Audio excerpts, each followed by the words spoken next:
Welcome to EvoBizDevo with Isis Latham, your host, your hub for personal and professional growth since 2018. At EvoBizDevo, we bring together entrepreneurs, business leaders, and change makers to spark ideas, share knowledge, and grow together. Stick with us as we explore fresh ways to expand networks, build resources, and create lasting impact. Let's get started. Welcome to Evolution Business Development. I'm Isis Latham, your host for the day, and I'm so excited to be introducing you to Rob Fenstermaker. You may have seen this language, kingdom builder, around, and it's just such a great way to describe the work that you do, Rob. When I was reading about something that you had shared with me, I decided the name of this particular meeting should be Corporate Life Burnout or Kingdom Builder. You choose, because it's something that each and every one of us has to go through asking those questions. And Rob tells me he's a veteran of that all too common ailment of corporate life burnout.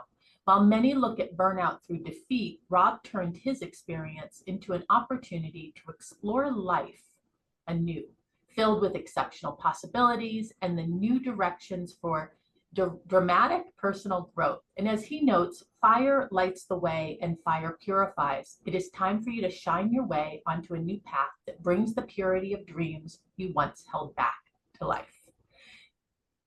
There is a great journey in this process for you. Will you tell us a little bit about the journey that brought you to this place where you're saying, I've got to light my fire now? Yeah, absolutely. I love the opportunity. Thank you for having me today.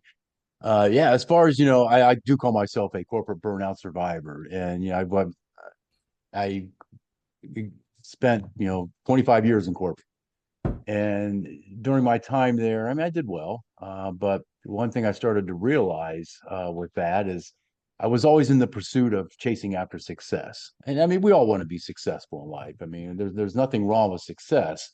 But when that's all you're chasing after, you start to realize after a while it's kind of a fruitless chase. Because every time you feel like you're about ready to cross that finish line, you feel like somebody moves it on. Either a new policy comes down, or they bring a new sheriff into town, and you just got to start all over again.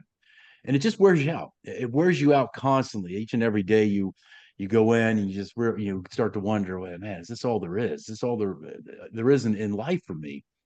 And one thing that I like to say that we men are real good at, like we're real good at creating an identity around, I say, our 9 to 5. And that 9 to 5 is not who we are. And I've been through 3 separate corporate downsizings. And when the first one happened, even though I knew it was coming, and you walk in the office that morning, you knew it was coming, you just didn't know when. You walk in the office that morning, and there's HR to greet you, and they hand you a packet, and they march you back to the conference room. You're like, okay, all right, I guess it's real now. And when that identity was taken away from me, I really struggled. It took me probably 2 years to really figure some things out. And one thing I figured out is I need to reshape who I am and whose I am. And so I really started digging deep and trying to explore my truths. And I don't think a lot of people have not really taken the time to really explore, what their truths are. Because for me, the truths that I live by are my foundation. That's the foundation I've created for my life. And every decision I make and every choice I make has to rest on that foundation of truths. And when you're solid on that, you're making the right choices. You're making the right decisions. One thing that really, started bringing me clarity as well, instead of just chasing after success all the time, let's start living for significance. Let's live for significance. And that to me is what kingdom building is about, is living that life of significance. Because when you live for significance, it's an opportunity each and every day to do something that makes a difference.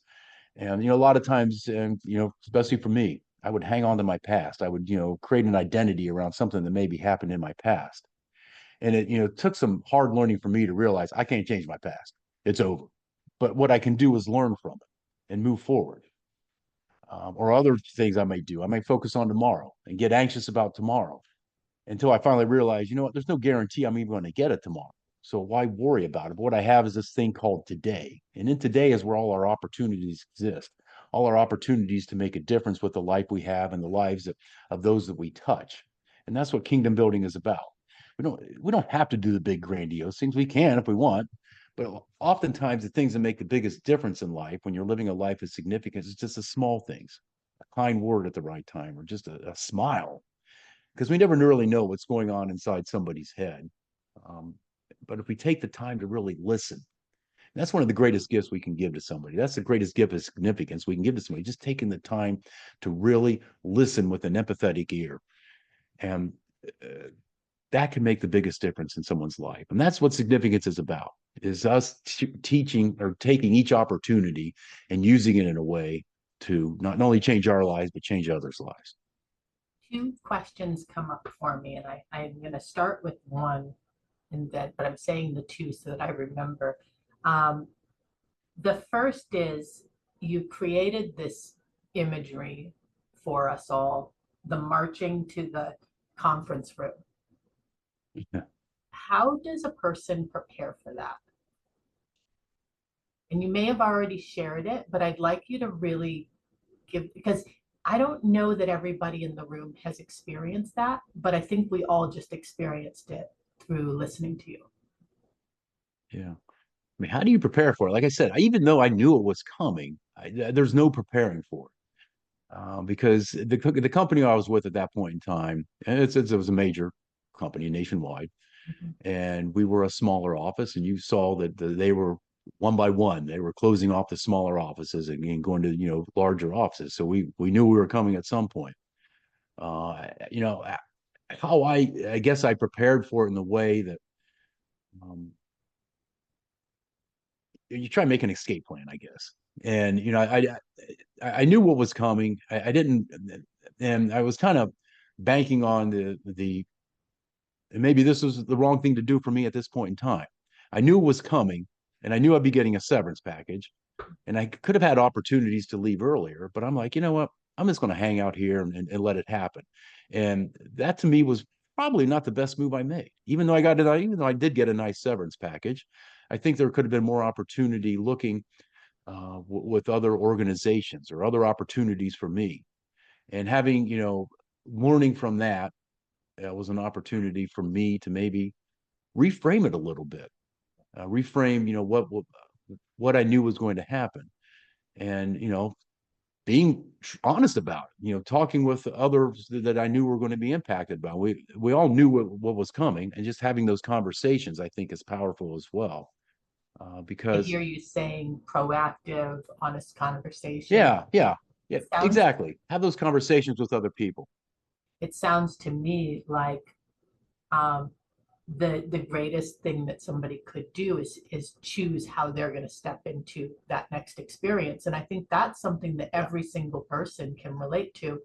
When I was putting together the graphics for today and sharing it out onto social media, I had this intention that people who are in their career, who feel settled into their job, I hoped that they would watch it, that they would see it, and it would cause them to question and say, what am I going to do proactively? And so I love that you're talking about that. Yeah. The second Yeah, I question, kind of I kind of lived under the delusion before this happened. Yeah, I got job security. I'm with a good company that's doing well. The company's making money. I'm doing well. I got job security. yeah, And you don't. You don't. Not in corporate America. You do not have job security. Doesn't exist.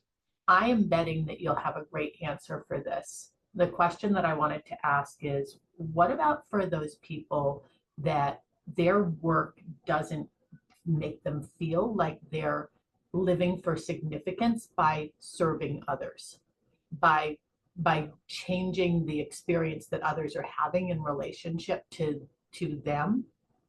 I'm Yeah. not sure that I'm saying it quite right, but I what I understand. I understand what you're does saying. some I understand people what you're work for saying. passion and other people seem Yeah. to work for a paycheck? How might they shift Yeah. that? Yeah. The working for a paycheck, and I would see that a lot in my time in corporate. And the people, I wouldn't say all of them, but for the majority, a lot of people that were just working for a paycheck, the word job to them was a curse word. They kind of treated their time is kind of like a prison sentence. Mhm. And what I came to appreciate is that there's honor in work. You know, we are to work. We are commanded to go and work. I mean, I'm a person of faith, and my faith is important to me. And going all the way back to the beginning of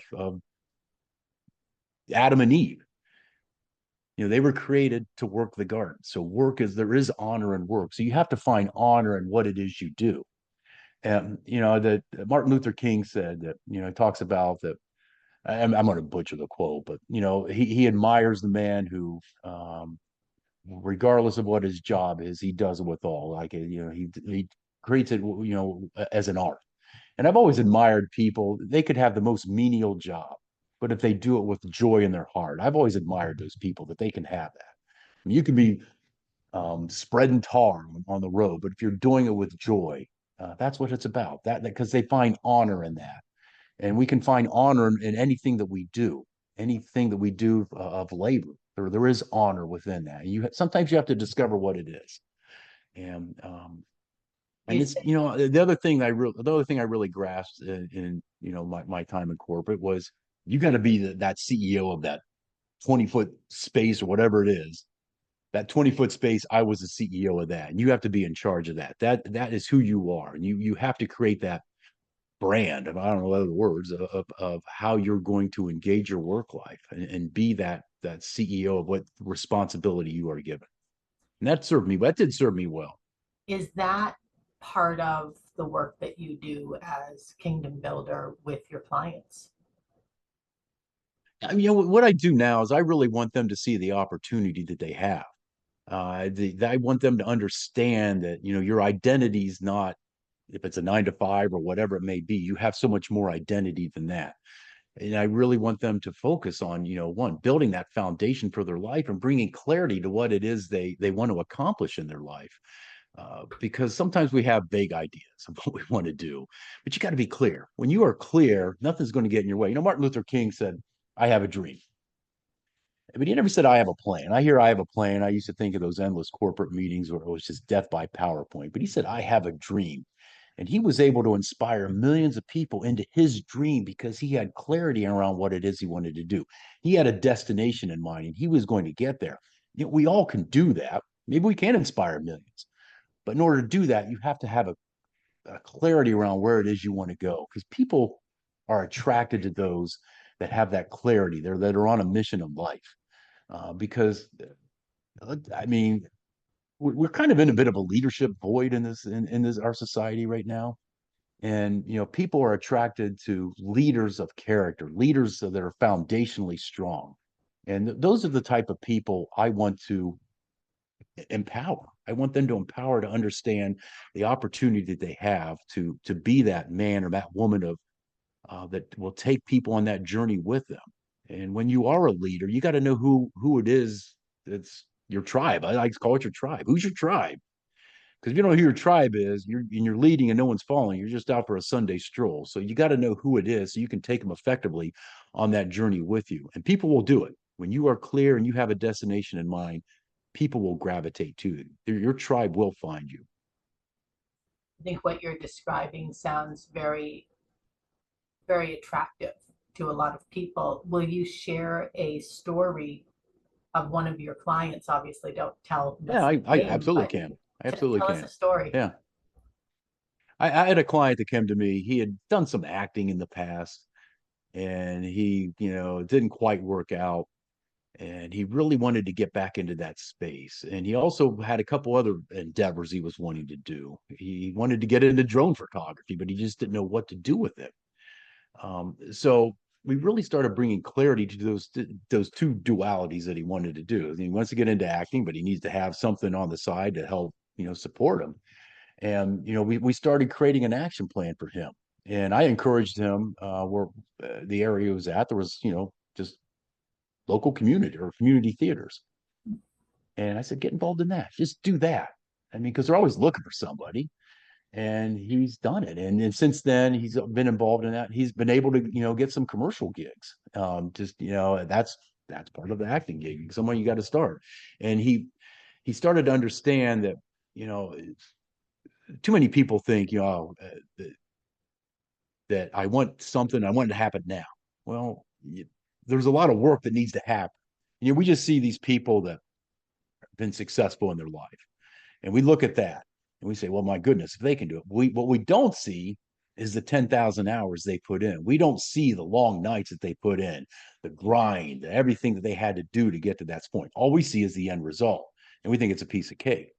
And too many people are not willing to do what I say, the hard stuff. And this client, he was willing to do the hard stuff. I encouraged him, and we really created an action plan around what he could do to just start doing the hard stuff. And we stayed in connection with that, and he was able to do it. And that's what it's about. You got to know where you want to go, but you got to be willing to do the work. What do you think that you bring to your clients that is unique and helps them to overcome that hard work piece of it? I mean, right now, I know I just mean the hurdle of Yeah, how do I do this? How do I know if it's hard, if I'm doing the right work? yeah, Right? All those questions yeah. that they have, and it's so easy to end up kind of spiraling out and then not taking any action. Yeah, to me, when you're in the coaching space, your best client is who you were and who you've become. I've done it. I've been able to get through it. I've been able to figure some things out. Do the hard stuff, and I'm willing. I will show people the way. Sometimes a lot of what we need is just a guide or a guru to show us the way. I can't do the work for you, but I'll show you what you got to do. You got to take those action steps. And I think that's what's important. I call it imperfect action. Just do something. Just take that first step. That I recently completed my first marathon. I ran that a few weeks back, and some people ask, well, how do you get to the end of a marathon? I said it's easy. You just keep putting one foot in front of the other in rapid succession, and eventually you get there. And that's what life is about. If you have something you want to do, you just got to keep taking one action step after another in rapid succession. And sometimes some of those action steps that you take, they might be minuscule, but you're at least moving the ball forward. And some days those action steps can be gigantic and you're making huge progress. But when you continue to do it, eventually what you'll start to realize, you'll have this exponential effect. And the impacts that you make, the action steps that you take will start to add upon one another. It's just the old adage. You've all heard the old adage. How do you eat an elephant? You eat it one bite at a time. How do you accomplish your big dream? Well, you do it one step at a time, one action step at a time is how you do it. You mentioned that people think of you when they think of kingdom builder, but also a running enthusiast, whiskey drinker, though especially somebody who lives to transform the lives of other men, and that you want to rekindle the ember in your clients. Yeah. If somebody is Yeah. compelled by this, that they hear this message and they want to take action, what would be the next step for them? Well, let's just get on a conversation because I love people's dreams. I love to see people's dreams, and let's just get on a conversation. Let's talk about it. Let's just see what we can do to, empower you to create what it is you want to accomplish. And I think that's what's important. Just having that conversation, I think, is always the first step. But what I would encourage people to do is if you have something that's burning in your heart. I absolutely believe fire lights the way. There's a reason for it. But sometimes we let that fire die down until it's just tiny embers. But I say let's bring that fire back up. Let's become a soul on fire. And when you're a soul on fire, nothing's going to get in your way. And you have to be determined. You have to be resolute. And that's what I love to see people do. And I resonate with those people because I admire them. They're taking action on what it is they want to accomplish. Do your clients need to share your faith? No, they do not have, they do not have to have a faith. They don't. But like I said, my faith is important to me. And for the most part, most of my clients, eventually we get to that point where we'll have that conversation. I do not push it on my clients at all, not one bit. But I certainly, I'm not shy about, who I am and whose I am. If somebody's listening to this recording and they want to get in touch with you, I mean, obviously they can see your calendly.com, Rob Fenstermaker. But where is it best to follow you? Where is it best to get more information about you Yeah, and yeah, communicate? I'm kind of all over social media. I'm on all of the main social media platforms: LinkedIn, Facebook, Instagram, TikTok. I do have a website, robfenstermaker.com. If you want to learn a little bit more about me, go ahead and check that. And there's certainly each of my platforms, I have ways to connect with me as well. And yeah, So what you're saying is it's good to have a memorable name. yes, it is. It is. Yeah, the name, a lot of people think it's such an uncommon name. It's a little more common than you would think. But yes, having the name with that many letters, and yeah, it's easier to find me. Yes, That's great. Well, I've enjoyed speaking with you today, and I'm looking I've forward to enjoyed seeing it as what comes well. from this. If you are hearing our replay of this and you're thinking, I would love to join this group and be able to be a part of these conversations and move from this into a mastermind, I encourage you to come to Evolution Business Development Wednesdays from 12 to 1 p.m. Eastern Time. Thank you, Rob. Thank you. Thanks for watching. If you enjoyed this video, don't forget to like, subscribe, and turn on notifications so you never miss an episode. Want to be our next featured speaker? Click the link in the description to register, and let's stay connected. Follow me on all those social media platforms for financial tips to help you make your money work smarter while you build financial stability. Stay tuned for more, and see you in the next one.